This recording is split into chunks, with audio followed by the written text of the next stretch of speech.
And good morning, good afternoon, good evening, everybody. Welcome to the final episode of New Earth Practices.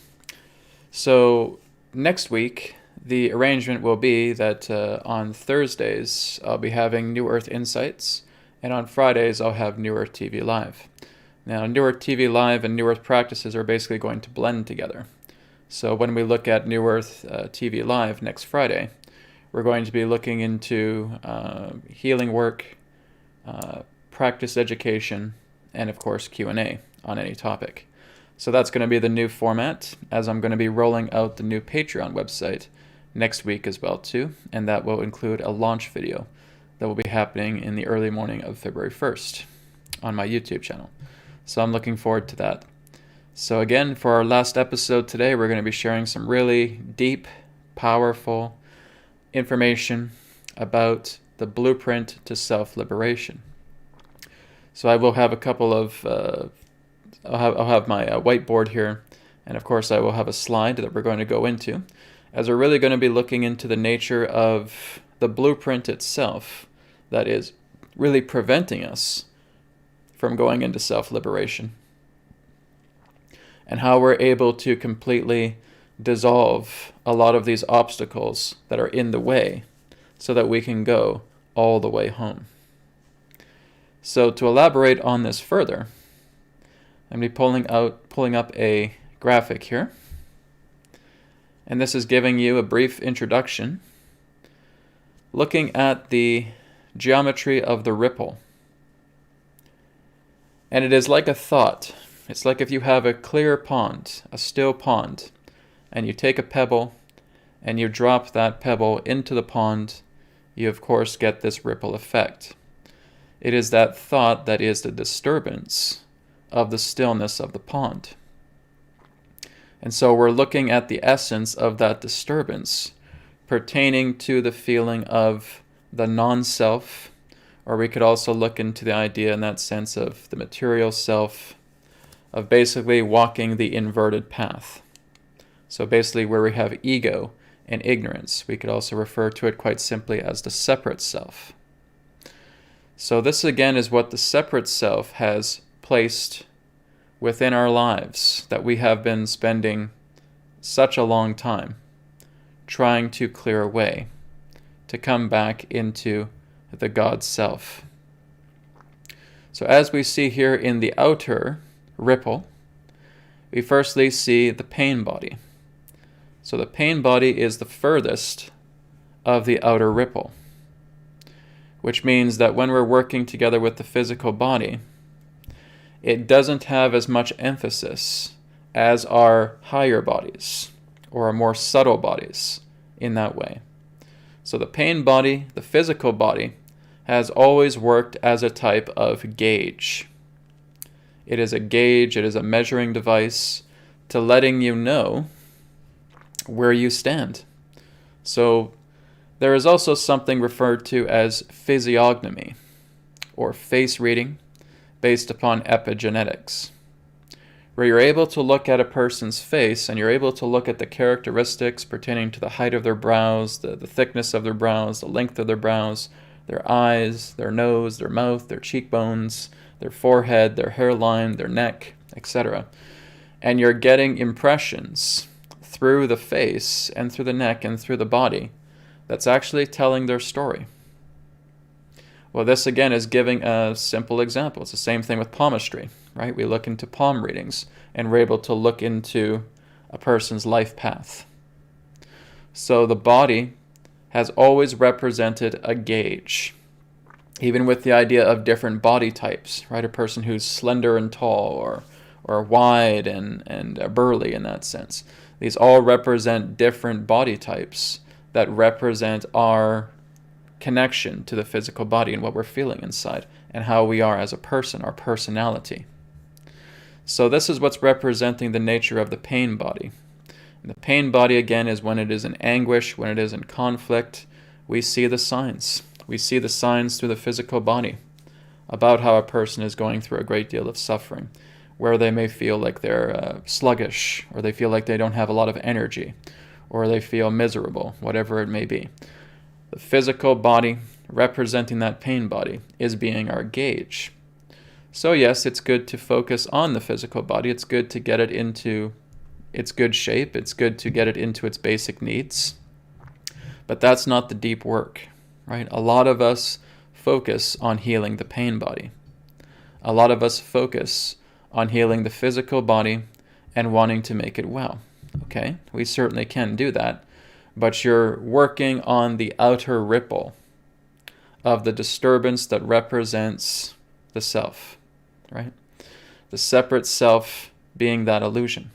So we move away from the pain body and we come into a little bit more of an inner ripple, which represents the emotional conflicts. And again, I'll be getting into this a little bit more as I get into the whiteboard here shortly.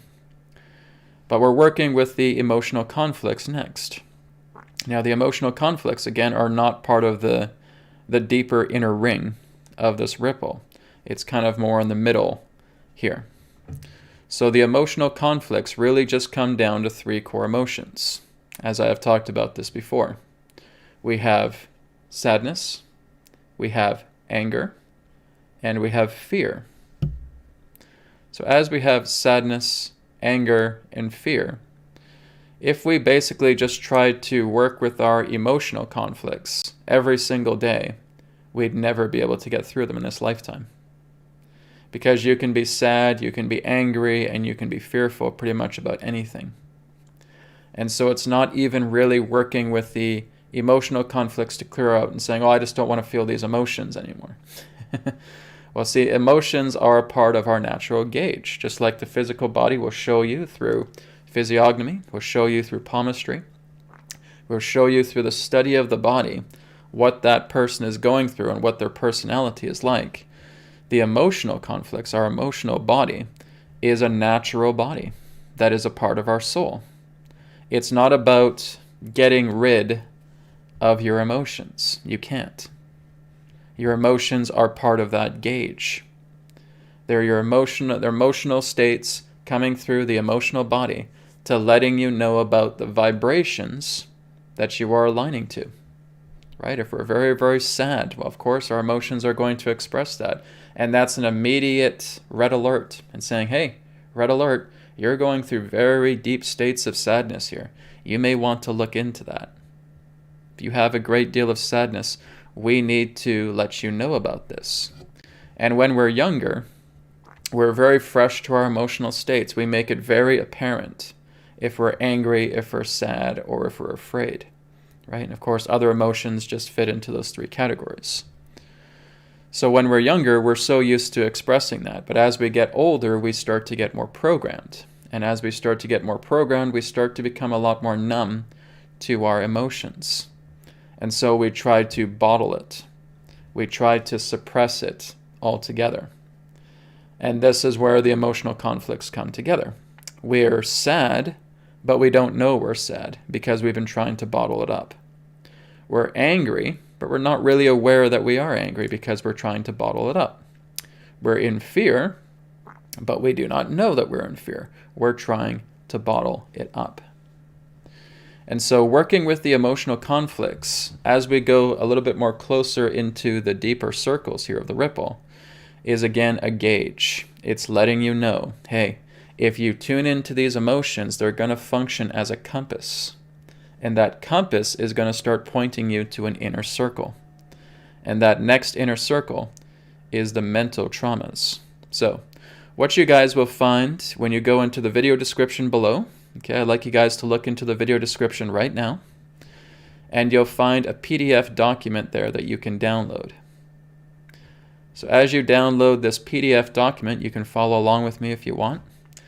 And also with this video today, I'm making this a bonus video for the BCR Technique 30-day challenge. This can also be used for cord removal healing as well too, because we have some very, very important topics here that are crucial for helping someone to alleviate the pain body, the emotional conflicts, and the mental traumas. So feel free to go ahead and download that PDF document right now in the video description below, and you can follow along when I get to that here in a moment. So we're moving on now to another inner ripple, which represents the mental traumas. And we can see through this diagram here that the ripple of the mental trauma is quite large. It's quite thick. So that is a very big barrier. When we're looking at the emotional conflicts, it's a pretty big barrier, but it's not as thick as the mental trauma. When we're looking at the pain body, sure, it's pretty wide, but it's a little bit more thin. So we're going to look into the mental traumas right now. So again, if you guys have that PDF, feel free to pull it out and you can follow along with me. So as I open up the Identifying Traumas PDF right now, the first thing we look at is abandonment. Okay, so I'm going to go to the whiteboard here as well too. And I'm going to give some demonstrations and scenarios of some of these traumas, okay? So like I said, the first one we have here is abandonment, and I'm just going to read the bullet point sentences here. So abandonment. One of the qualities of abandonment is dependency. Relying too heavily on others for your decisions and completely denying your own faith, love, and trust in yourself. We also have separation consciousness. The feeling that only you are suffering, and your suffering is greater than anyone else. So no matter who comes along, they could never suffer as bad as I am, right? It's just that constant separation consciousness ideal. Then there is the idea of sloth, defeatism, and apathy. Not caring about anything because your emotions have been defeated. You have identified yourself to be prone to failure and have given up trying to make yourself better. Then we have bitterness, the feeling that everyone has given up on you and you are meant to be alone and uncared for. So one of the big aspects here pertaining to abandonment really is that state of feeling defeated, feeling dependent on others, and having a great deal of apathy. And just feeling, kind of depressed within yourself, feeling that you're just bitter towards the world, you're bitter towards others. It's not really an anger, it's just a saying, oh, everybody else is doing well and I'm not, right? So it really is representing defeatism. So when we're looking at abandonment,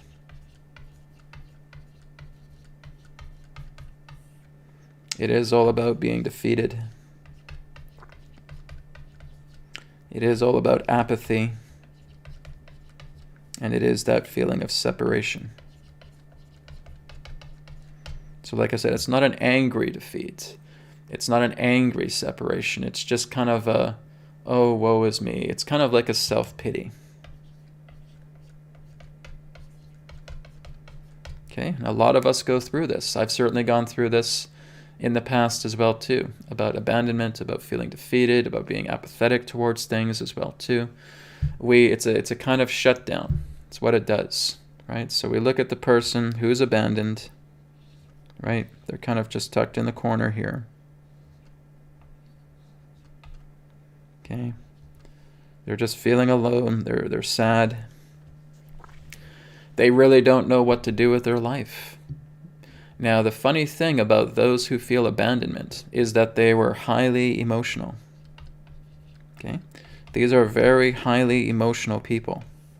These are not people that are born without hardly any emotion. Quite the contrary. Their emotion is very, very strong. They have a very great strength, a great polarity of emotion around them.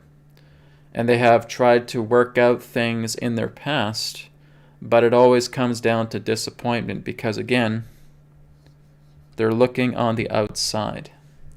They look at their outside circumstances, they look at their outside consequences, and they feel like that is bigger than themselves. So rather than being able to try and work with their inside, they again have just been completely hooked in to the outside world, feeling disappointed, feeling defeated, saying, why do I even bother trying? I've tried so hard to try and make people happy. I've tried so hard to make people feel good. And all I do is I get the short end of the stick, right? I do everything I can to try and, it's constant self-pity. It's that continual self-pity that takes place. It's that defeatism that takes place. It's that apathy that sets in. It's that illusion of separation consciousness because we're constantly focusing on the outside.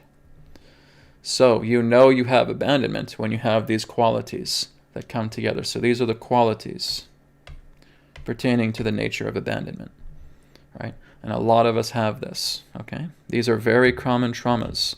We really just have all 4 traumas. I would say every single one of us has all 4 traumas. Some may just be stronger than others altogether, okay? So we're going to move on to the, oops, let me just make sure I got the thing there, okay. So we're going to move on to the second trauma, which is rejection. One of the qualities of rejection is approval, or the wanting of approval, the needing of approval. Deeply wanting or needing other people's approval. Being obsessed with pleasing people and committing actions for their sakes rather than your own sake. When you are denied approval, the dreadful trauma of rejection hangs over you, and this is where depression and despair can sink in. Another quality is insecurity. You stay insecure and out of touch with your own feelings and needs as your mind is only set on others to try to make them happy. You become oblivious to what's happening inside you, and this insecurity manifests health problems and denial barriers quietly within your bodies, physical, emotional, mental. Another quality is depression. This can turn into severe anxiety, emotional shutdown, and panic attacks because you feel rejected and unworthy from helping anyone once your wanting of approval is denied by another. Another quality is guilt. We feel we couldn't make someone happy, or we couldn't perform an action to save somebody, or to feel like we had to step in to save the day. And so guilt overwhelms us as we place ourselves in constant blame as we enter self-rejection, okay? So as I talked about with abandonment, abandonment has some of that depression as well too, but it's a depression of a different kind, right? It's kind of like that self-pitying depression, whereas rejection, the depression here, is not really self-pitying, it's actually much more self-loathing. We're angry at ourselves, we kind of despise ourselves because we weren't able to save somebody. We weren't able to make a difference for that person, for that special somebody, right? So there's a different type of depression there. So depression has different levels to it. It's the idea where depression can be about self-pitying, or depression can also be about self-loathing, right? Self-disgust, okay? So that is the nature of rejection itself. So we look at rejection. And these are the people pleasers. These are the people that want to put on a big smiley face and say, I'm of service, I'm here for you, how's it going? I'm going to make things happen. I'm going to make sure people walk away with a smile on their face because that's what I'm destined to do. I want to go out there and I want to make people's life heavenly. And that's a good, noble quality that you have, and that's appreciative, and that's commendable. But it usually leads to disappointment, okay? Because what you're doing is you're trying to win over the approval of others. So you're not concerned about your own states of approval. You're not even concerned about your own affairs. You're not even really concerned about your own life. You just want to help other people, and you want to make them feel good. You want to make them feel welcome. You want to make them feel important. And like I said, there is somewhat of a noble quality of it, but it's still out of touch. It's still out of balance.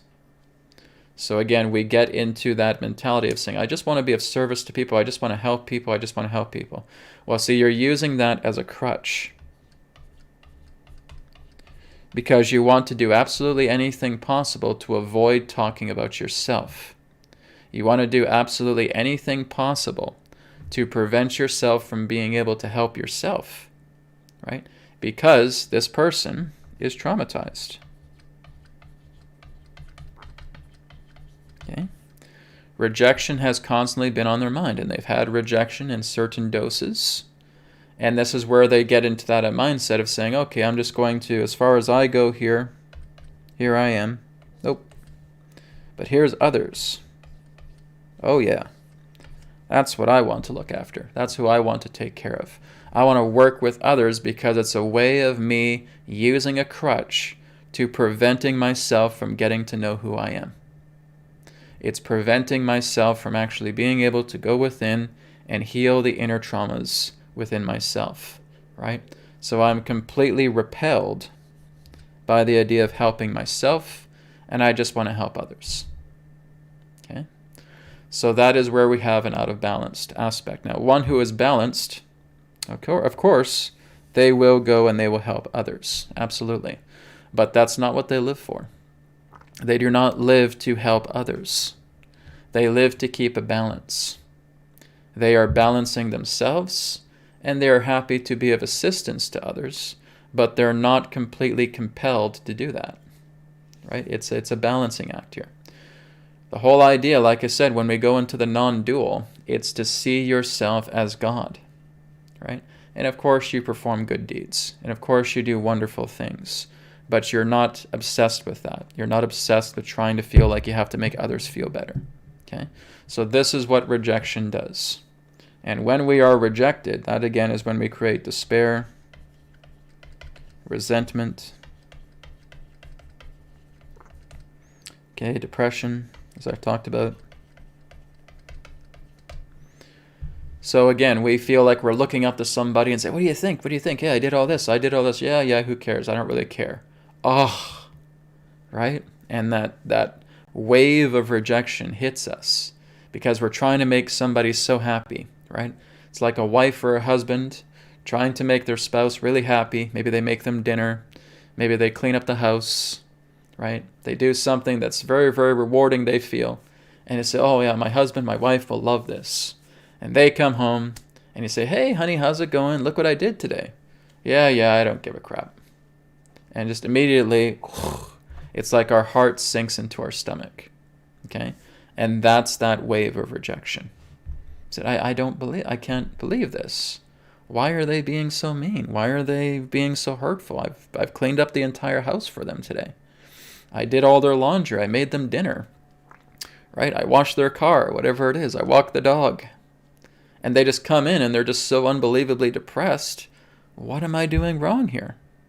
And so then we get hit with that rejection. Okay? So we get that despair, we get that resentment, we get that depression. So this, again, something very common that we receive here with rejection. We, of course, get that guilt. We can't make somebody happy, right? We can't make somebody happy.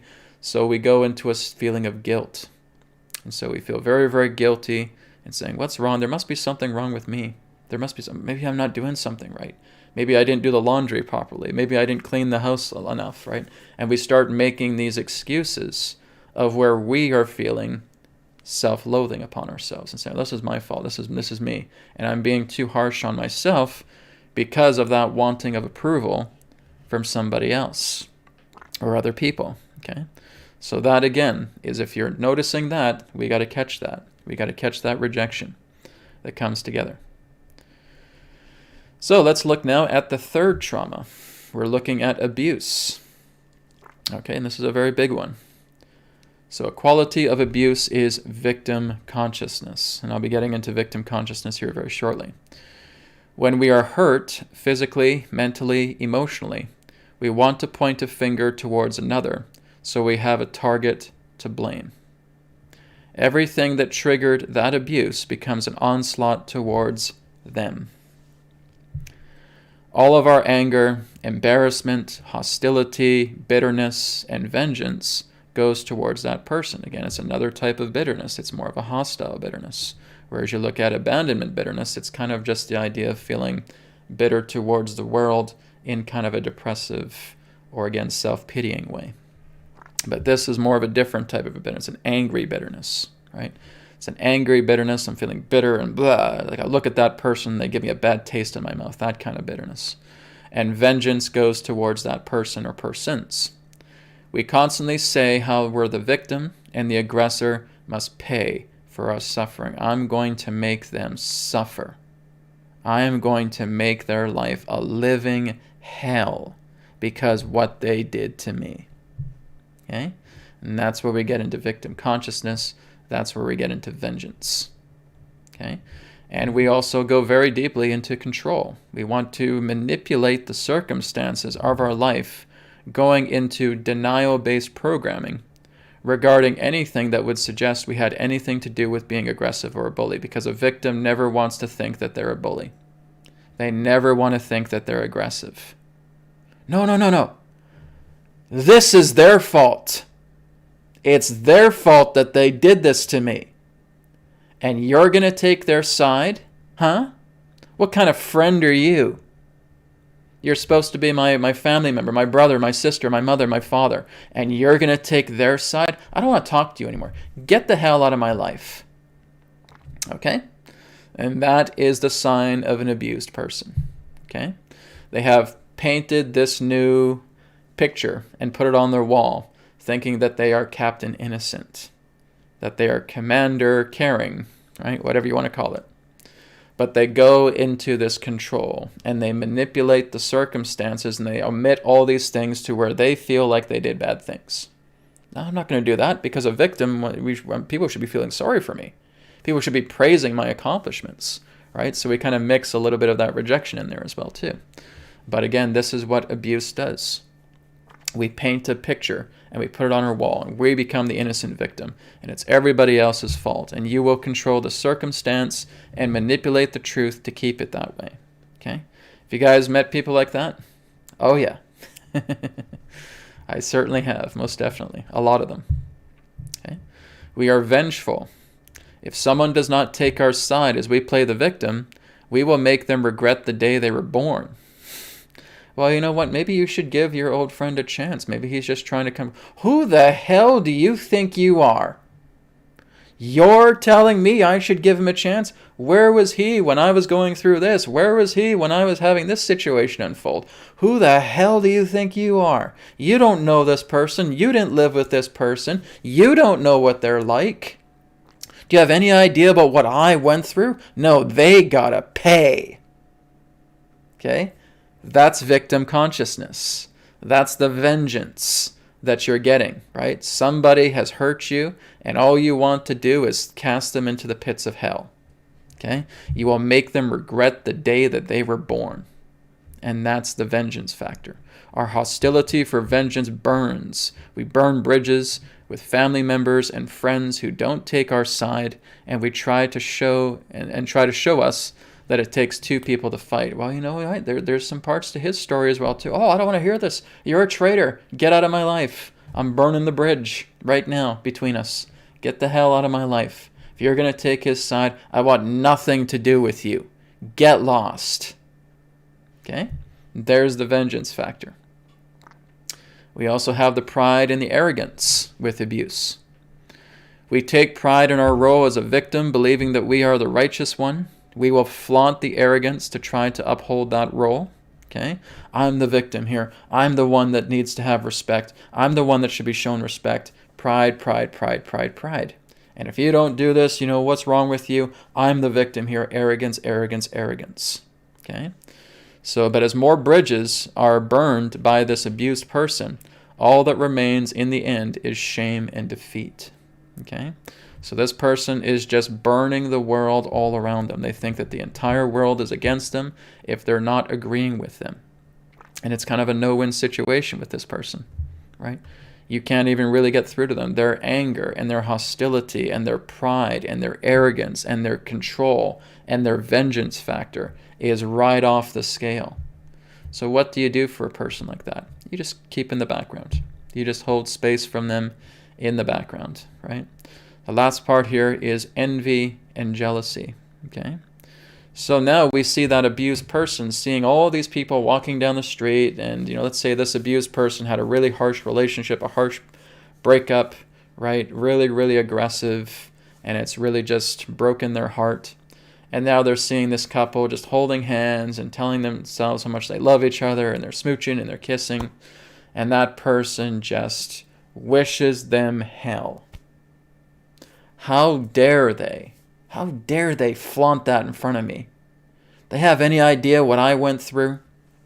And here they are holding hands and smooching and kissing. Oh, aren't they such a lovely couple? Makes me want to puke. Okay, there's the jealousy, right? There's kind of that feeling of envy. Oh, I kind of wish I have that. Oh, but they're making me sick, right? Why didn't I have that with my relationship? Why didn't I have that with a type of partner? How come they're all cuddling and holding hands and telling how much they love each other and how they're soulmates and all that stuff? Why didn't my partner do that? Okay, there's the jealousy. Jealousy is a very ugly thing, right? We see people that we consider more fortunate, and there is only that angry bitterness, is that bad taste in your mouth of jealousy projected onto them, wishing they had to suffer as we did so that they can be just as abused and hurt as we are. If only they knew what I was going through. I hope that they go through the same kind of hell that I go through so that they could even understand me. Can you see the arrogance? Can you see the pride? Right? Can you see that shame that's just about to happen? Okay? Because that's exactly what happens. They burn themselves out because they've burned down their entire world, and all they're left with is shame. And now they're in the deepest bowels of that shame, and they hit rock bottom. And it's when they hit rock bottom with that shame that now they are actually susceptible to change. Okay? So abuse is probably one of the most harsh of the traumas. Okay? You cannot get through to this person. If they're in their later stages, where all they have is complete and total bitterness and resentment, and they want to control people, and they want to control the situation, and they have vengeance, and they're so prideful, and they're so arrogant, you can't really get through. They're in those later stages, right? It's kind of like it's a small fire, and then it burns into an inferno. And when they're in an inferno, you got to let them be, right? Yeah, you can stay in the background, you can send them love, okay? But you have this abused person. And this abused person just thinks so ill of the world. It's like a roaring fire. And all they are is completely infuriated about the entire world. Okay, so I've been abused. And I want to control everything. And I want to control people. And I want to hate the person that did this to me and all that. Right? So this is, again, really the rage. It's a very, very intense trauma pertaining to one who is absolutely abused. As they hate life, they hate people that are not trying to support you. Even the people that do support them for a time, that abused person will get triggered. Okay? Look at you and say, what do you mean by that? Well, I'm just saying, this is something that happened, and you're being resilient. Oh, I'm being resilient? That's what my ex used to tell me. I'm being resilient. So what, are you going to turn into him now? Right? So there's a trigger there. All they're wanting to do is just burn everything down around them. And they just want to see chaos ensue until that person who is their aggressor gets what's coming to them. And their friendships start to fall away because this person tries to tell them, hey, please just try and listen to your partner. Try and listen to your old friend. Listen to your mom. Listen to your dad. I don't have to. They did this and they do that and blah, blah, blah. And all you're getting is fired up with all these triggers. These triggers are just constantly going. And basically that person goes into those later stages that the only thing you can do is leave them alone. You have to leave them alone. You're sending love to them in the background, absolutely. But they are just completely blazing this inferno. And they got to let themselves blaze it out, because that fire does have an expiration to it. Okay? They will burn themselves out, because all that's going to be left with them at the end is shame. They are completely ashamed of everything they did, because something is going to click in their mind, and they're burned out because they burned everything else around them, and now they collapse. And now they simply remain in shame. But as they continue to wallow in that shame, they are again susceptible to the greatest change, because they are at rock bottom. And the only way to go when you hit rock bottom is up. Okay? And that's really the same with all these traumas. All these traumas hit rock bottom. Okay? When you're in abandonment, you're in the deepest levels of apathy and self-pitying depression. Okay, that's a rock bottom. When you're in rejection, okay, when you're in rejection, you're feeling that loss of approval. You're feeling, again, dejected. You're feeling, again, that kind of depression and guilt through rejection. And again, you're at rock bottom as well. It's just rock bottom of a different type. And now we're going to go into the fourth trauma here. And that represents addiction. Okay? So, maybe just clear this out first.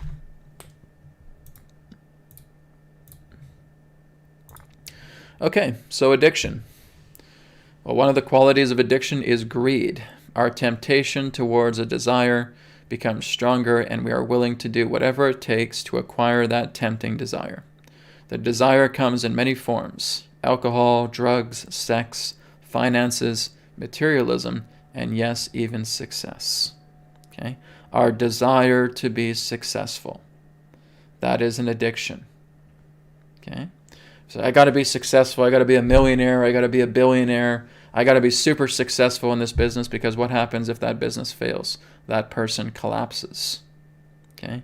That person just goes into such a low state. Okay?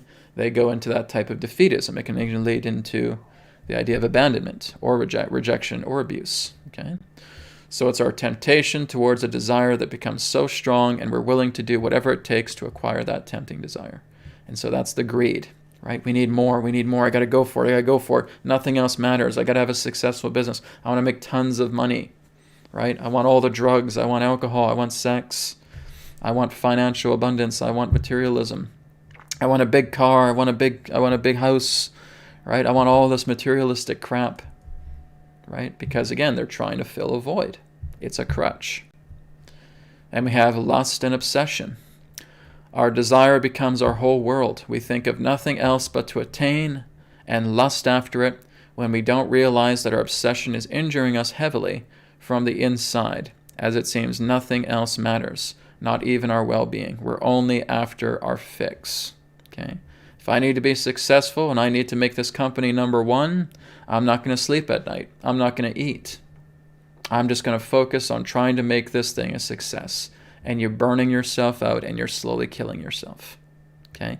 That's what the lust obsession with that greed in addiction does. Okay? You're slowly dying.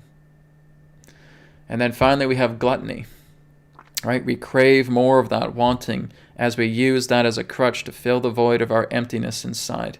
Overeating, or alcoholism, or sexual addiction, or again, just obsession with material possessions, are those voids preventing us from healing our inner emotional wounds, right? It's that greed that fuels us.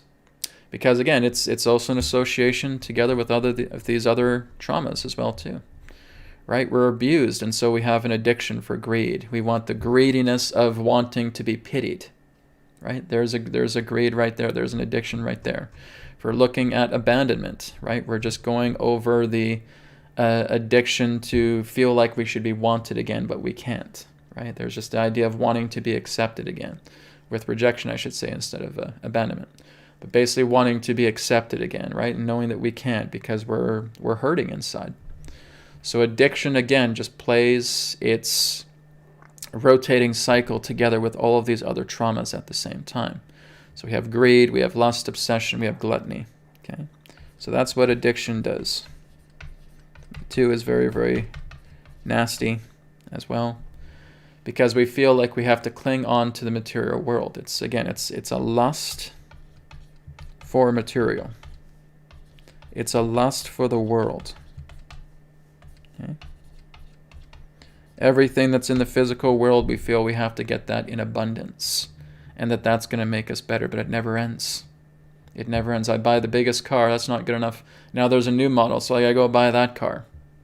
I want my business to be success. Okay, it's $1 million company, that's not good enough. I want it to be $100 million. No, that's not good enough. I want it to be $1 billion. No, that's not good enough. I want it to be $10 billion. No, that's not good enough. Okay? This constant ending vacuum of lust, of greed, of obsession, of gluttony, right? And you're just gulping everything down, and it's a hunger that can never be satisfied because you're looking from the outside. You have a lust for the material world. And that's what feeds the addiction. And you're only doing that because you're feeling insecure, right? So a lot of people who are rejected will go through very deep addictions. People who are abused will go for addictions as well too. People who are abandoned will feel addictions in that sense of their self-pity. Okay, it just becomes this continual endless circle of addiction and of gluttony, and you're just completely consuming everything, and it never fills the void. This happens with people who have eating disorders, right? Who are eating too much, and they're just feeling that their food is their love, and they're constantly eating food, and food is going to make me happy, but now look what's happening to them. They're becoming extremely unhealthy. It's the same person in that sense who doesn't want to have food and thinking that food is horrible, and they have that addiction to it of not eating, right? And instead worrying, being emotional. Okay, so there's just addictions of different types. So this is just giving you guys a rundown of being able to identify these traumas. Okay, and these traumas are very, very intense. We've been battling them all our life, and now we're getting more of an understanding of what they represent altogether. Okay, so let's go back into the blueprint ripple here. Okay, the 7 deadly sins. David of Shield, yeah, you got it. This is exactly all part of it. It's all part of the 7 deadly sins. That's right. But it even goes beyond the 7 deadly sins, because there's more to it than just 7 deadly sins. Okay, what the 7 deadly sins really doesn't cover is really the whole idea of rejection, because you notice that when you're looking at rejection, there's nothing there that represents the 7 deadly sins. Okay, so we look at rejection again through the trauma worksheet here. Rejection, we're looking at approval, we're looking at insecurity, we're looking at depression, we're looking at guilt. There's nothing of that in regards to a 7 deadly sin, but that still is something very, very intense. So like I said, the 7 deadly sins still doesn't have it fully right. Those are common traits, but there's more to it than that. Okay, and that's what we're also going to get into now, that we're working with the mental traumas. And like I said, when we're doing BCR technique, or when we're doing cord removal healing, we're reinforcing ourselves, right? We're reinforcing ourselves. We have to go back into the inner child, right? So again, this is all discussed through the BCR technique 30-day challenge. For example, is that you're working together with just breathing, just getting yourself calm, going into your reinforcement space, and bringing through your happiness. You want to learn to go into the inner child. And there's such an important reason why we're focusing on the inner child. We're focusing on the inner child because the inner child has no limits, has no boundaries. It is pure imagination. It is pure belief. It is pure faith. If you tell your 3-year-old son or daughter that Santa Claus is coming, they're super excited. They're not questioning, oh, is Santa real? Is Santa real? No, no, no. They've been so excited about the idea of Santa Claus because their little imaginations start running wild. Oh, yay, he's going to be happy and fun. He's going to give us toys and he's going to smile at us and blah, blah, blah. That's what they're going through. They're just feeling ecstaticness because you told them Santa's coming, right? But as an adult and saying, oh, please, don't be ridiculous. That's idiotic, okay? Don't be a moron. Don't be this. Don't be that. And that's what we do as an adult. An adult, again, is just that programmed version of ourselves. So even in an adult body, we want to be completely in harmony with the inner child, because the inner child is what heals the pain body, what heals the emotional conflicts, what heals the mental traumas, and what gets us through the final barrier. And that is the death survival barrier. And that is the very thing that is responsible for all of this. That is the very thing. Because we're afraid to die. Because we feel we're going to be dead and we're not going to exist anymore. And that's why I survive. I'm not living life. I'm surviving life because I'm terrified of death. Okay? That's why we have the traumas that we do. That's why we have the emotional conflicts that we do. That's why we have the pain body that we do. Because you're scared of death and you want to survive. You have been given the greatest illusion of them all that represents the illusion of death, the fear of dying, The fear like you're just going to pop out of existence and never exist again. But that's never happened. That's never happened to you. You have always been. But because we're basically coming into this world with such an amnesia effect, so many of us, we come into this world, we have amnesia, we don't know who we are, we don't know why we're here, we don't know why we feel the way we do, we're completely oblivious to the entire nature of ourselves. And of course, that is not a natural thing. That is not a natural thing throughout the universe. That is technological bombardment. That is frequency bombardment. I've talked about this before regarding the moon, regarding the frequency bombardments, regarding of people coming here again and again, lifetime after lifetime, because they're stuck in their own pain body, emotional conflicts, and mental traumas. And they forget about who they are. Whereas naturally on other planets, it's very, very, very natural for you to be aware of your other lifetimes. It's very, very natural for you to discover who you are as a soul. That comes with you when you incarnate. But not here. Because of frequency bombardment, because of genetic manipulation, because of genetic tweaking, a lot of what we have been going through, right? It's moved into an enslavement program. And that enslavement program is all about feeding the death survival illusion. And as long as you have that inner ripple right there, with death and survival, that's the membrane. But it's an invisible membrane. It's really something that doesn't even exist. But we have been bred to think that it does. Okay? So it's kind of like being in a room blindfolded, and all you're doing is you're hearing this person talk to you about the ways of the world. And they're so incredibly convincing that they have convinced you that there's such a thing as death, and that you're simply surviving to live. And that's what we are brought up with. Those are the artificial systems. Those are the artificial ways that we are brought up with to give the feeling that if you don't do this right, you're going to die. And once you're dead, that's it. Your body's history and your history. That's the artificial inverted pentagram teachings that we have been given since our birth into this world. Okay? And this is all wrong. There is no death. And it's not about survival. You're only surviving because you have completely convinced yourself that if I don't do this, I'm dead. I want to escape death any way I can. I don't want to die. I don't want to die. I don't want to die. Okay? And we get into that feeling of I don't want to die because I'm too obsessed with the world.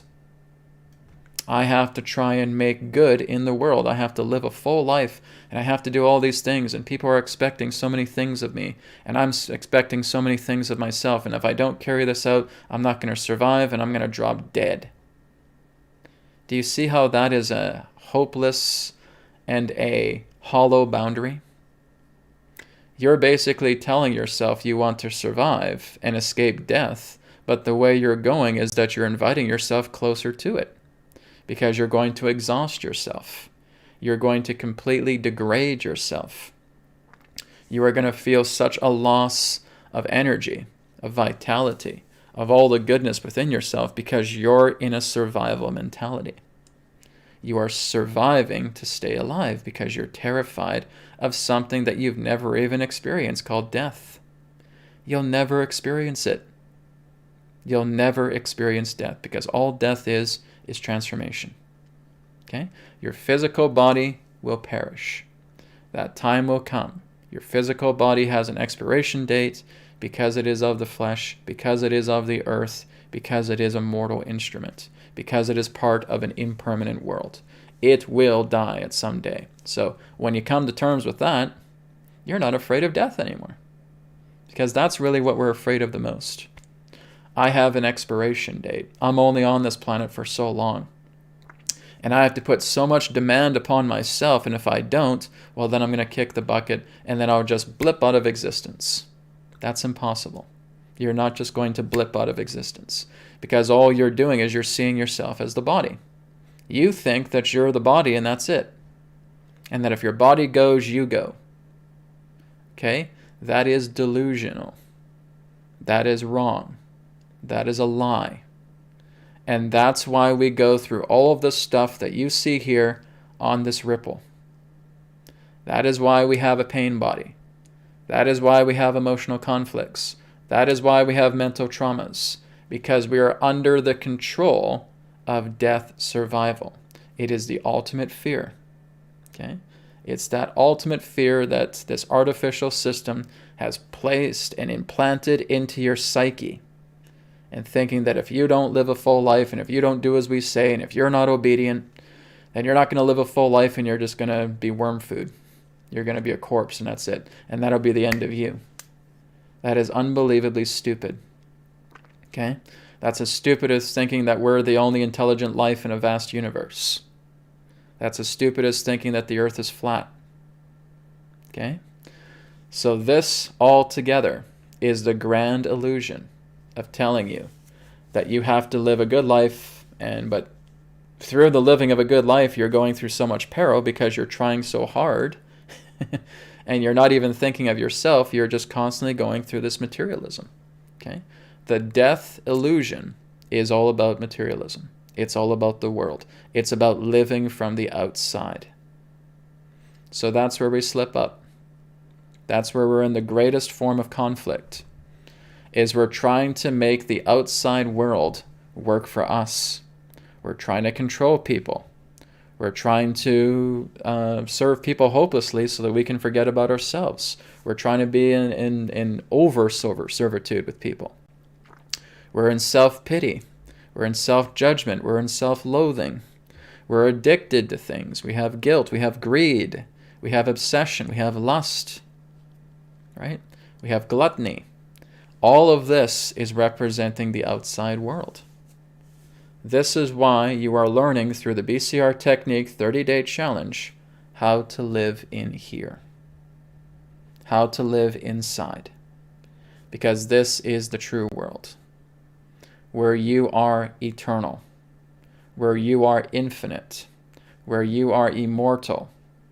Where you are not concerned about the death of the body, because even though that the body goes, you don't. You live on. You are infinite. You are endless. You are eternal. You are immortal. You are spirit. That's who you really are. But again, this society and this program, because this is all we're seeing here, we're looking at a program. We're looking at a matrix. That won't admit it to you. No. Don't listen to this guy. This is what you have to do. Give all your power to the outside material world and try to think that you're going to be a winner. Live the American dream, live the Canadian dream, live the European dream, whatever. Okay? Live the great material dream. Right? That you finish school and you go into college and you get a diploma. And then you work like crazy, 40, 60, 80 hours a week. You never see your family, but you have a family. And now your family's mad at you because you're working too much. And now they think that you're all about the money. And now you're going through a lot of squabbles in between your spouse and your children as well too, because they never got to see you, because you were supposed to be working all this time through your successful business that you spent the last 10 to 15 years of your life trying to get a diploma for, getting a practice, and now you're fighting in between the family, and now they think that you don't love them anymore. But hey, at least you'll get your retirement fund when you're 65, and then when you're 65 you can enjoy a little bit more money, and then you croak. There's the artificial system programming for you. It's a joke. Okay? It is an illusion. It is garbage. Because that is us trying to control the outer world, living in our fantasy, and thinking that the whole world just falls in line with us. And that is wrong thinking. So what happens when we clear all that away? What happens when we clear away all of these conflicts? Okay? So we're looking at the idea of the material world. Oops. Wrong window here. Okay, so we're looking at the material world. Material world. Okay. What happens when we clear all that away? We clear away the pain body. We clear away the emotional body. We clear away the mental traumas. And we now dissolve that boundary of death that illusion. What happens? We are liberated. We are now returning back to our source. We're returning to the ripple in the middle, the God self. That is the last thing that the controllers and programmers of these program systems want you to do. This is the last thing they want for you. Okay? The programmers and manipulators and controllers of this world never want you here. They will do absolutely anything it takes to keep you from going right here. No. You got to stay here. Because if you start going into these deep spiritual states, we're going to slander you. We're going to tell you about all your skeletons in the closet, and we're going to tell your loved ones and your family and your friends all about how crazy you are and how insane you are. And they're doing this because you're a threat. You're a threat to their material establishment. You're a threat to feeling that I'm able to clear all this up. I'm able to clear up all this muck, all this gunk, all these cobwebs. I can clear it up because I've learned how to live inside. Oh, don't listen to this person. He's insane. He's crazy. Doesn't know what he's talking about. There's none of this. Come on. There's only this. That's where you need to put all your energy, people. Let's go. Okay? It's no more different than believing in the COVID agenda. That's the material agenda. And the material agenda is trying to fuel your pain body, your emotional body, your mental traumas as much as possible so that they can keep you in shackles, chained to a wall with no escape. You're our puppet and you're our resource. And the only way we're going to continue to control you is when you're still suffering through these. And as long as you're still suffering through these, we got you right here. Come on. Crave for that new big car. Crave for that big new house. Go out and stop thinking about yourself and just help all these people, and who cares if they're rejecting you and blah, blah, blah, blah. Just keep doing it, servant. Okay? Keep going into anguish. Keep getting into abuse. Keep getting into control situations. Keep being volatile. Keep being vengeful towards all these people. Because you're a victim. Okay? And that's what we're going to talk about now. Is victim and aggressor. Okay? They are both sides of the same coin. Because you think you're a victim, that does not mean that you're greater than an aggressor. You're on the same level as they are. Okay? A victim and an aggressor require one another. There is the victim and the bully. They are not opposites of each other. They are each other's source. Right? So for you to be a bully, you need a victim. For you to be a victim, you need a bully. And that is their eternal relationship. It goes around and around and around and around and around. And it goes like to that ad nauseum until you realize this is not the way. I got to drop all this. I'm going to learn how to forgive. And I'm not too concerned about forgiving the person, because that's not really what matters. It's about forgiving the emotional states and the mental traumas that have created this victim-aggressor relationship in the first place. I got to forgive those feelings. I got to forgive those emotions. I got to forgive those traumas. The traumas first and foremost. Because when I let the traumas go, everything else goes. The emotions now get out of red alert, and now everything's back in the green. The pain body now starts to heal itself because everything's back into the green. It's the mental trauma. It's the mental body that is the top tier of this. Okay? So there's the mental body. There's the emotional body. There's the physical body. This is, again, the nature of their size, because the mental body really orients everything pertaining to what we are going through the ways of traumas that therefore causes the red alerts in the emotional body and the red alerts in the physical body. It's because of this. We got to clear out our mental body. We got to find out the deepest roots when we're looking at a garden bed. Okay? and we see a weed here. We start to see the roots. Okay, these weeds, this represents the physical body. These upper roots representing the emotional body, and it goes right into its source, and that source is the mental body. So this is why we are identifying our traumas. So when someone says, oh, Brad, I'm angry. Okay, what are you angry about? I'm angry at my husband. Why are you angry at him? Because he won't listen to me, and he's just caught up in his own world, and he just makes me so angry, and we've had fights all the time, and I'm constantly battling him and all that stuff. Oh, so you're abused. You're abused and you're rejected. So there you go. That's how you're able to tell. You look at that worksheet, that PDF worksheet. You know that you're feeling abused and rejected based upon that situation. Congratulations, you just found your mental traumas.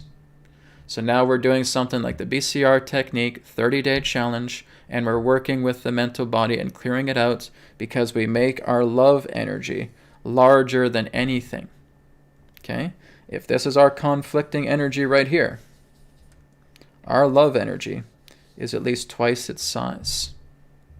That's what we're doing. We have to learn to go back into the innocence of the inner child. That's a requirement. Okay? And you may need to spend some time meditating on that. You want to go back to how you felt when you were 3 years old, 4 years old, 5 years old, 6 years old, 7 years old, and remembering the wonderful times you had as a kid. I'm not talking about the horrific times. I'm talking about the wonderful times. The times where you embraced your imagination. The times where you were so creative. The times that things just made you so happy because you looked at it through the wonder of a child. That's what's going to make this heart bigger. Okay? Too many adults are trying to bring about their adult love. Now here's the comparison with that. Here's the adult love. Here's the child love. Okay? Not good enough. Because I get this from quite a few. Oh, Brad, I've been doing the BCR technique and I'm going into the reinforcement. It's feeling pretty good, but the problem is still going around. Well, how much love are you bringing? Oh, bring in some decent love. What do you remember? Oh, I'm just remembering some good times back when I was in my 20s and so forth. No, not good enough. Okay? You need to be here. You need to go back into the inner child, not the inner adult. The inner adult is too programmed. Don't go there. You need to go into the inner child. The inner child produces the greatest love because they're free, because they're not programmed. Okay? And then you move from the inner child to the angelic. And then you move the angelic to God. And now you have God thoughts. And now you have God impressions. And that's even greater than the inner child. That's even greater than the angelic realm. You're going right to God. And this happens over time.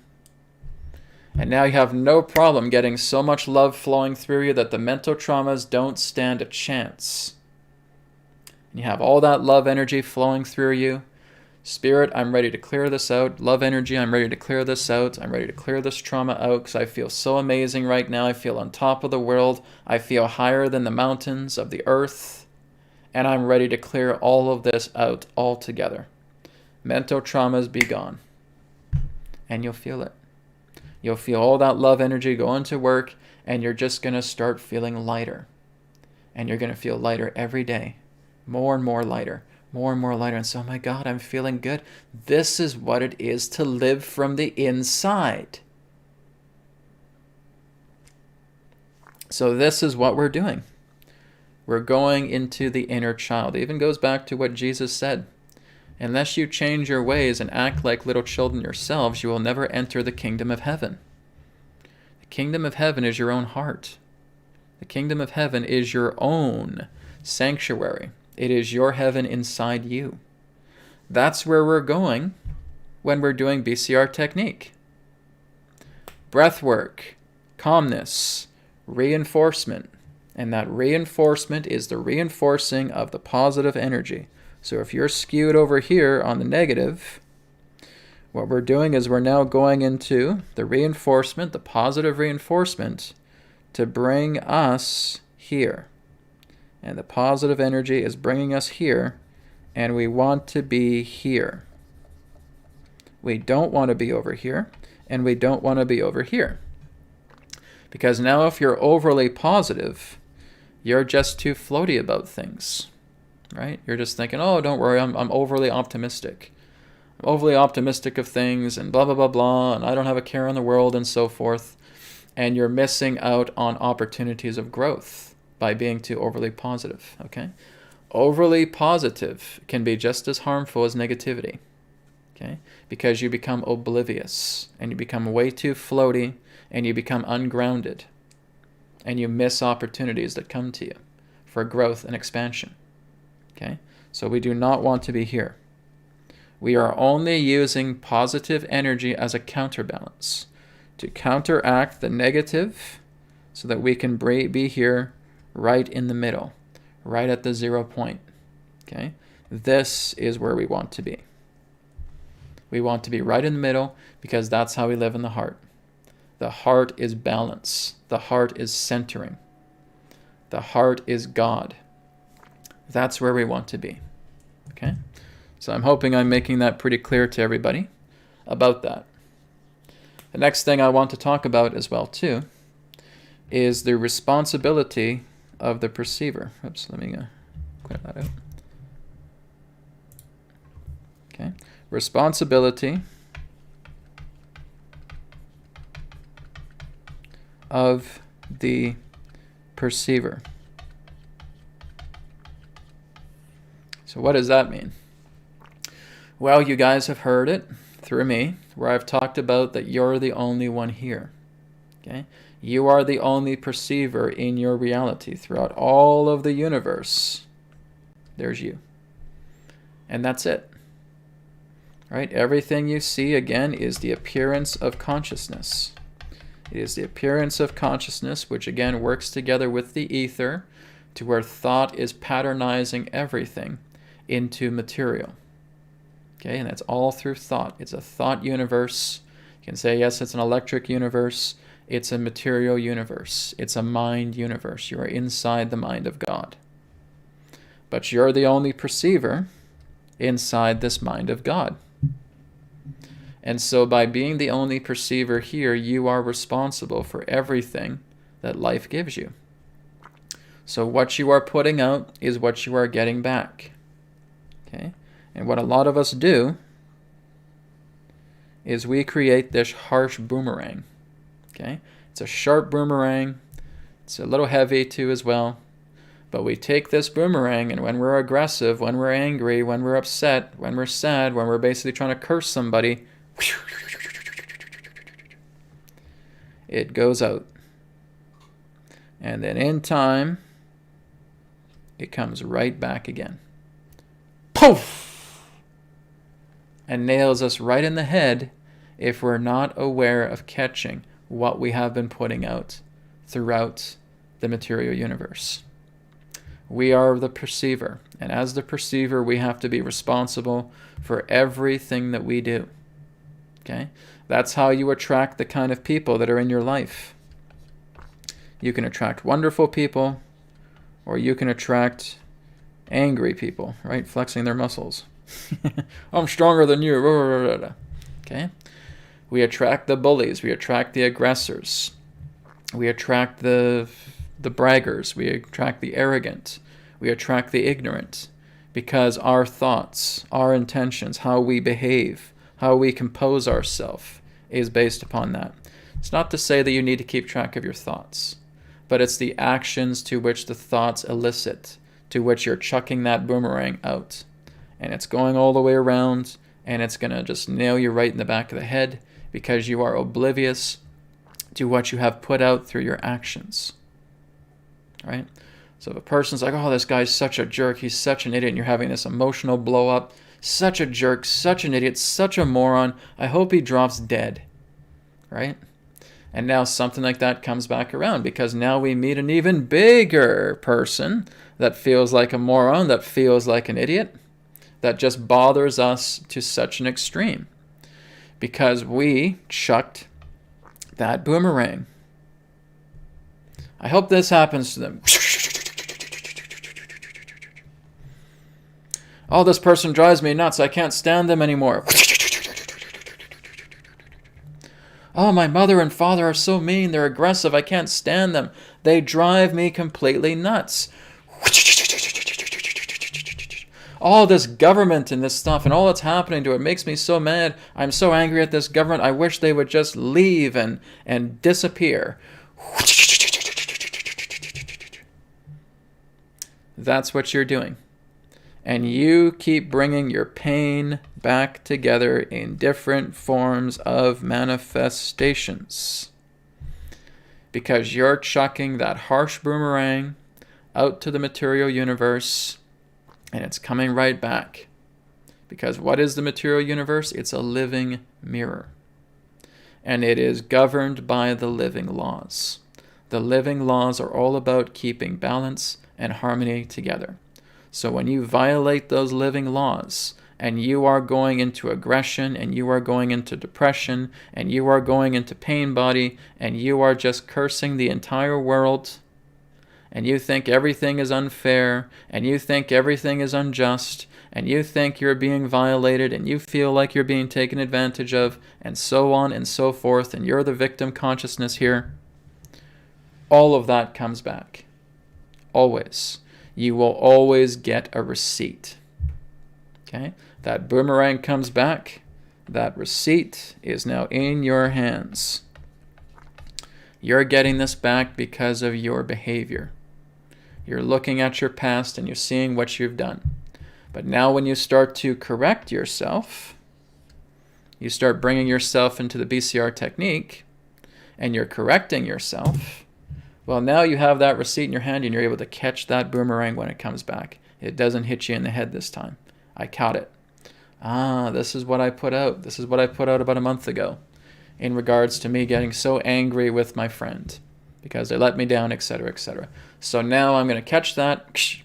I'm going to, again, just look at that situation when I was angry at my friend, when I was just really aggressive and I was in a state of abuse.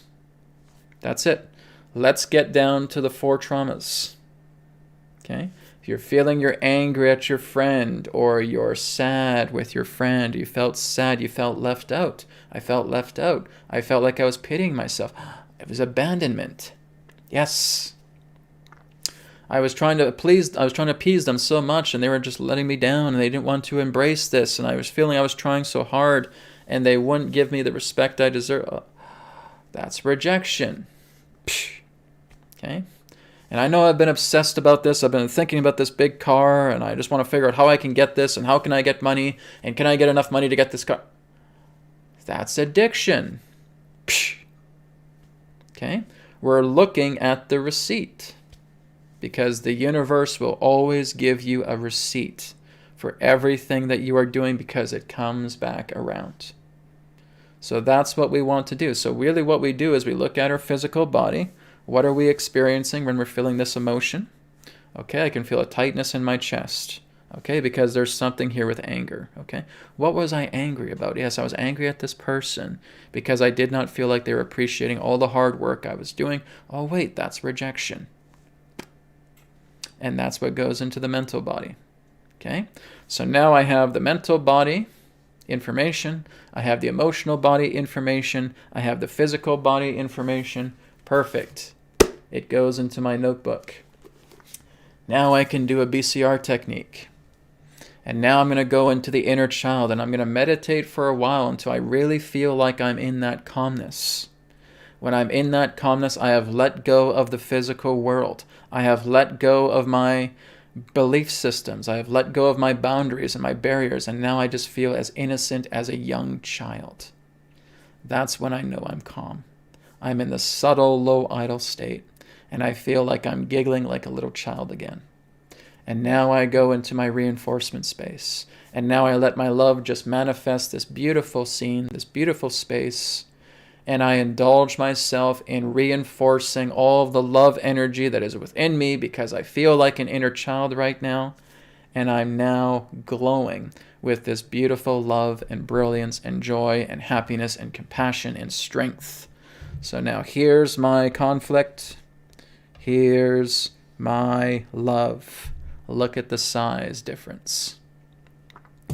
And now I just put all of that love inside me. I'm feeling it here.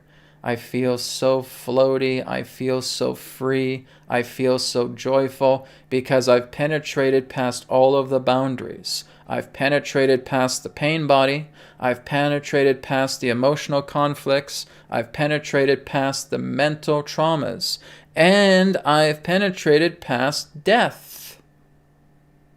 And now here I am in the center, in my God self source. And that's why my love is so big. And I bring that into me. I claim it. This love energy is all mine. Because this is all that's in my space. It's all me. I expand with the space. I feel every single molecule in this space, and it's drenched with love. And I see my loved ones here, and I see my angels here, and I see the fairies over here, and I see the light of God above me shining down upon me. And this is what I've created in my love space, in my reinforcement space. And now I'm putting it into my body, and now I'm claiming it because it's mine, because it's brilliant, because it's so incredibly joyful. And look at its size. And now I talk to the love energy. Love energy, I'm ready to clear away all my traumas, all my emotions, all of my physical body woes that I am aware of today. Let it be done, because I'm ready to let go of it. And that's it. You're putting the love energy to work based on what you've written down in your notebook today. So there goes the mental body traumas. There goes the emotional body conflicts. There goes the physical body pain. Because you've been able to let it completely go. God will not release what you hold on to. You have to let go of it. You have to unshackle yourself from the restraint. And so, okay, here's the restraints. God, go ahead, take care of it. You can clear them away. No problem. So the shackle is loose. The shackle can come off. God takes care of it. Does not have to come back. That's your responsibility as the perceiver. You have to be aware of these boomerangs that you are constantly throwing out to the universe. Because I'll get these questions and saying, oh man, why do I keep attracting these people? Why do I keep attracting people? Because you're abused. Because you're abandoned. Because you're rejected. Because you're addicted. That's why.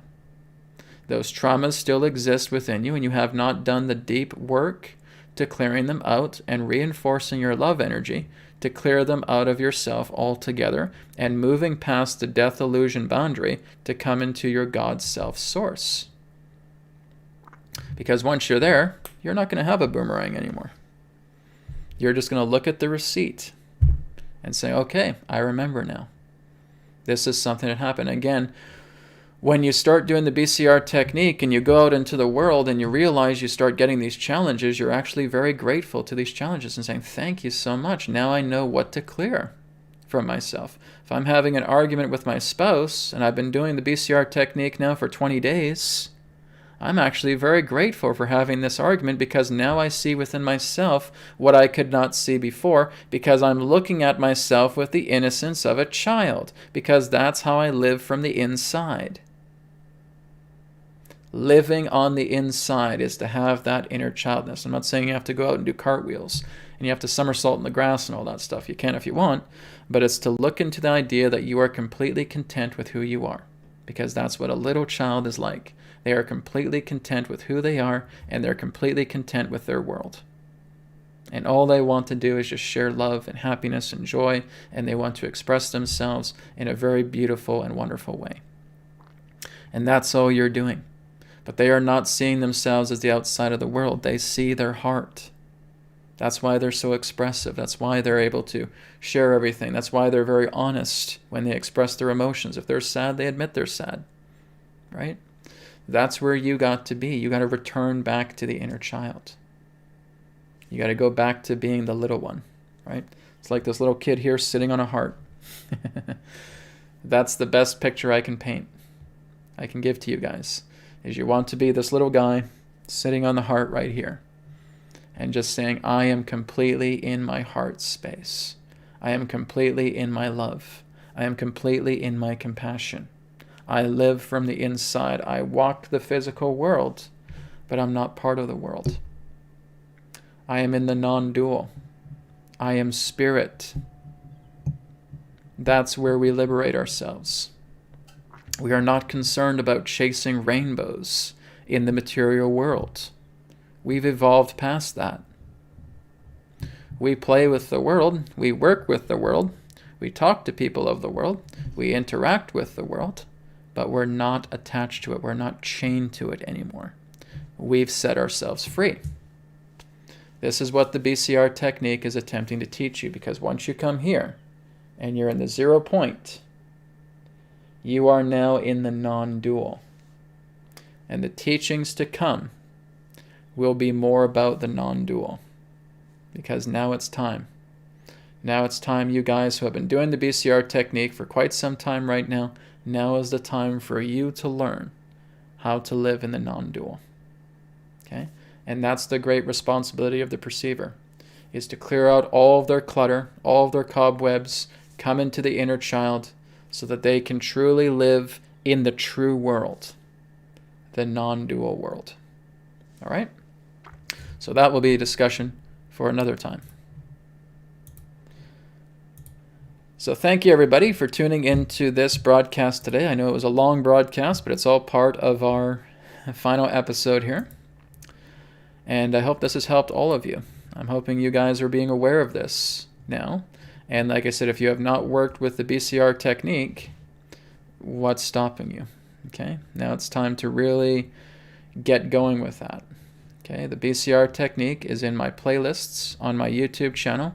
I am currently working on a website for the BCR technique as well too. I'm getting around to it. It should be done here probably around February. I was looking to get it done in January, but just so many other things have been coming up. So I'm going to see if I can do a February launch with it. But it's a free website that will tell you everything in regards to the BCR technique. You'll have the tools handy, like the PDF document here that you have, again, at the bottom of the video description, that tells you about your mental traumas. Okay? Tackle the mental traumas. Most important. Okay? We got to clear that out. Otherwise, if we're just working with the physical body, and if we're just working with our emotions, you're just pulling weeds out at the surface and they're going to grow back. We have to dig deep. We have to go into the source of that weed. We got to pull that out, and that's the mental trauma. Okay? So thank you, everybody, for tuning in today. Let me just check the chat here to see if we have any questions. I'm just going through the chat now.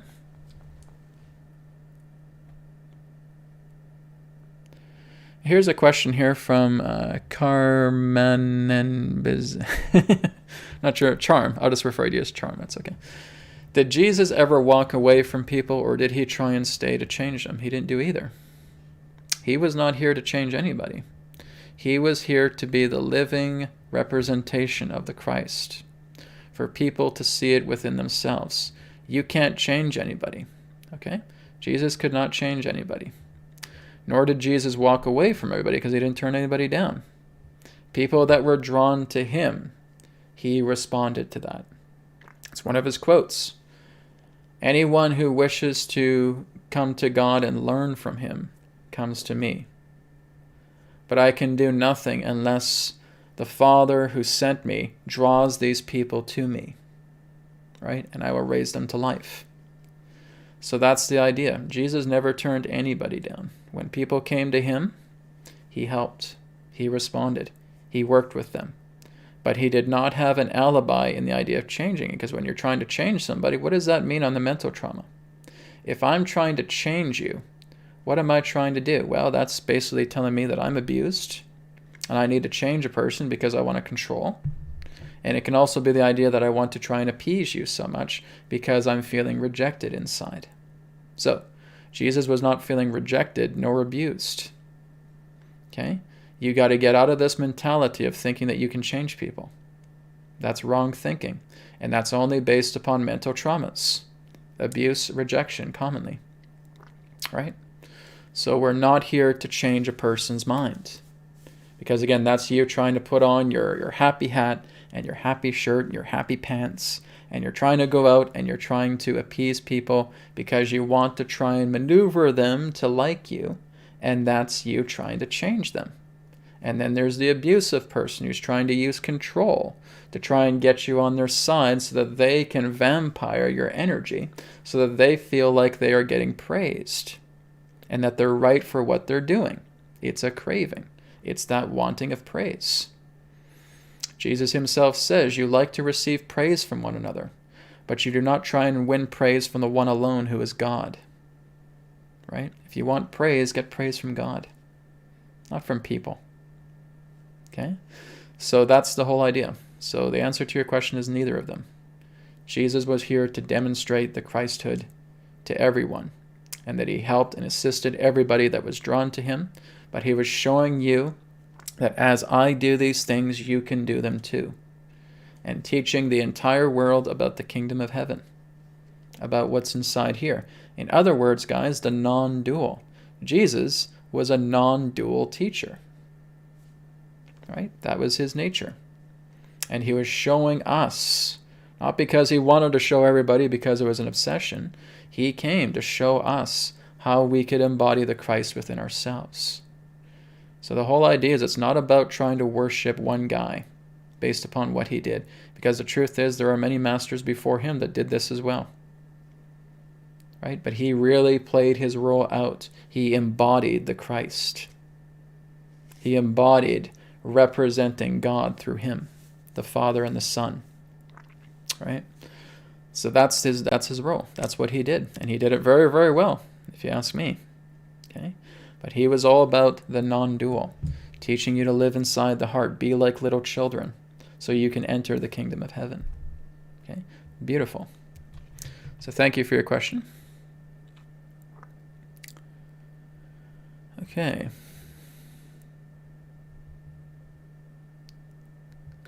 So just be a moment here, guys, as I'm just looking through the chat.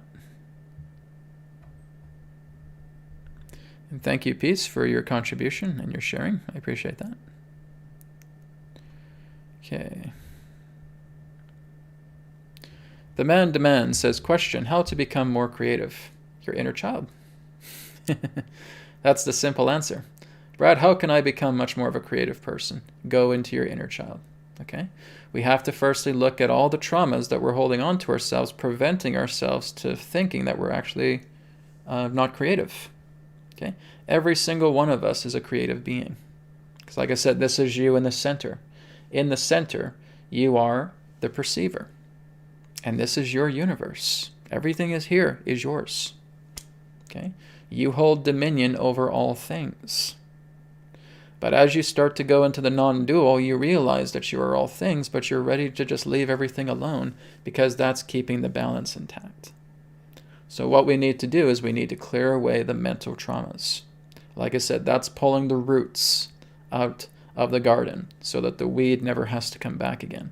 If we're just playing with the physical body, if we're just playing with the emotional body, you're just pulling out the head of the weed. And it's going to grow back a couple days later. Okay? Because the trauma is still there. We got to clear out the mental traumas. That's the deepest part of the weed itself.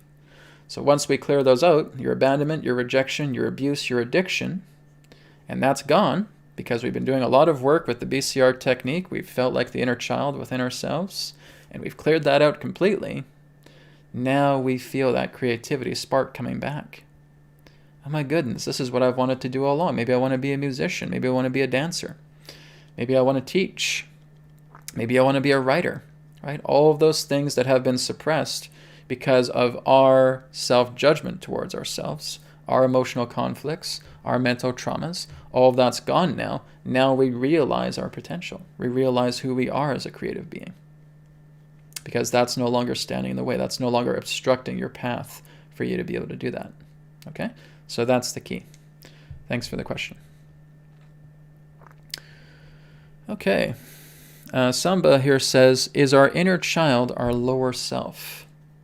No, definitely not. Your adult self is your lower self. Your programmed adult self is the more of the lower aspect of yourself because your adult self is so severely programmed.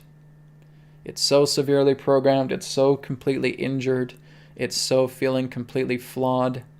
It is bashing itself to bits. It is just constantly in a state of conditioning, that you have to be so careful of what you say to your adult self or you'll be offended.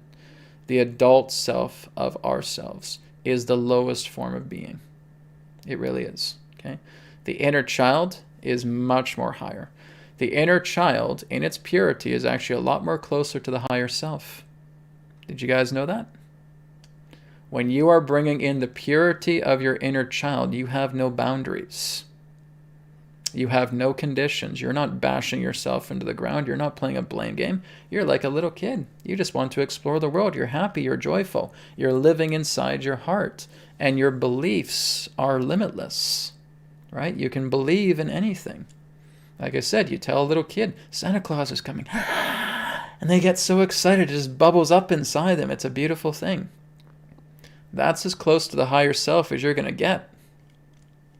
So the inner child is the higher self. The inner child is more like the soul. It's actually one of the highest aspects of ourselves we can go into, is when we start being like little kids, when we start going into the inner child.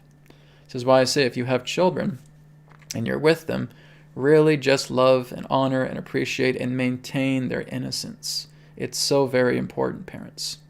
All right? If you have your little ones, 3 years old, 4 years old, 5 years old, so forth, continue to encourage them. If they say, Mommy, I see a big purple dinosaur there. Oh, that looks fun. How big is the dinosaur? Oh, he's this big, right? And you're encouraging.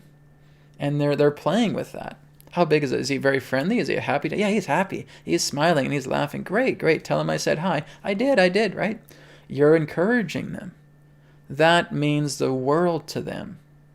And that keeps their innocence intact.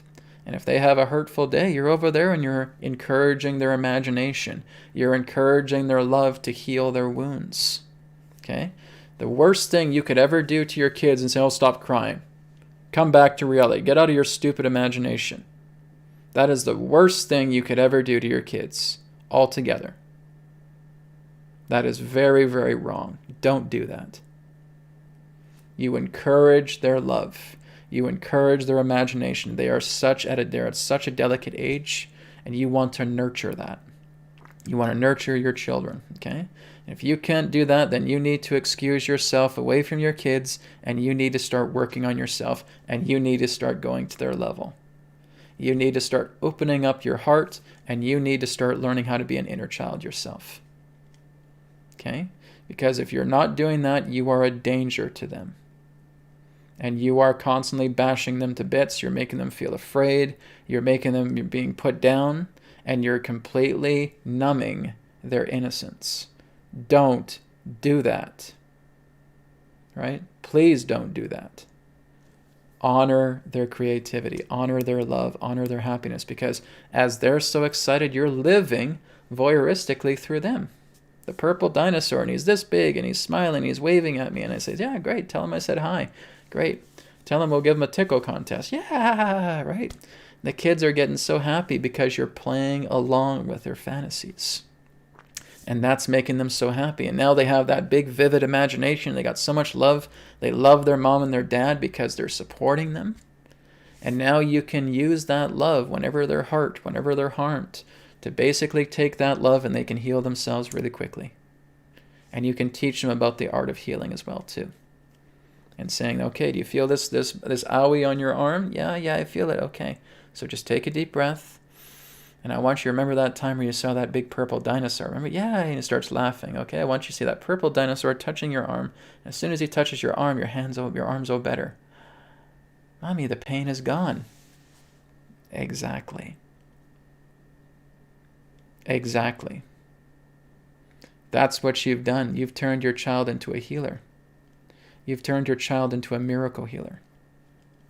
Because you are preserving their love. And you are living through their innocence, and now you're turning into a miracle healer yourself. So very important, parents. Okay? Please remember this. So very important to consider. All right? Okay. Mira says, I think of baby animals and baby human laughing in order to get into the love center. Great. That's great. That's the inner child. Okay? You look at a little kid playing with animals, right? You see a little kid playing with other little kids. what does it do? It melts your heart, right? You see a smiling baby, right, under these little covers, and he pops his little head up, and you have these big, beautiful eyes, and he's smiling, and he's laughing, and he's giggling. How do you feel? It melts my heart. Yes. I want you to melt your heart as much as possible, because what you're doing is you're melting the cobwebs off the heart. And now the heart is just a big, bright, shining light, because you're constantly melting away the debris. You're melting away the mental anguish, the emotional conflicts, the pain body. That's what's melting. That's why I say my heart is melting. Yeah, because you're melting away all your programming. You're melting away all of your conditions that have existed on the outer layer of the heart. That's why your heart melts. Okay? Guys, make that your perfect space. Okay? Put on some YouTube videos. Watch these little kittens. Watch these little puppies. Watch these babies playing with kittens and puppies. Watch what happens to you. You melt. Okay? Look at these beautiful landscapes. Look at how beautiful the earth is. Watch these nature videos, right? These drone cameras flying around, looking at waterfalls, looking at these beautiful oases of life. That melts your heart too. Okay, guys, you have way more loving things in this world than you do hate-filled things, than you do fear-filled things. Okay, there is so much love in the world. There is so much love through life. That's what you want to get plugged into. Okay? You're not doing all this stuff because you're trying to make Brad happy. You're doing all this stuff because you're making yourself to whom you really are. Okay? So please, guys, if you want to do me a favor, share this video. Okay? Show this to people. I would love for you to do that. Okay, you guys constantly ask me, Brad, what can I do to help you out? Share this video. Share this video and tell people about the BCR Technique 30-day challenge that's on my YouTube channel, that's in my playlists. That's how you can help. People need this information right now because they don't know why they're suffering. They don't know why they're going through such hardship. And this video is going to shed some light on that and what you can do to clear that out. And it's the best way to end our final episode of New Earth Practices. So again, feel free to tune in on Saturday for New Earth TV Live at a special time this week. And again, next week, we start our new schedule with Thursdays, New Earth Insight, and Fridays, New Earth TV Live. All right. Thank you very much, everybody. Much love to you all. Enjoy the rest of your day, and I'll speak to you again in another perspective of the now. Take care. Thank you very much for checking out the New Earth Teachings YouTube channel. Feel free to like, comment, share, and subscribe. And you can check out the websites, newearthteachings.com, where you can order a private session, 3 questions by email, EQ method, and a lot more. And you can also check out healingcodecards.com, where you can grab your mind deck, your body deck, and of course the brand new Body Deck Special Edition. All of these are available in digital editions as well. And you can also get a shirt just like this through healingcodeshop.com, where you can experience the healing codes in apparel form. So feel free to check out these websites. Thank you so much, and I'll speak to you again in the next video. Be well.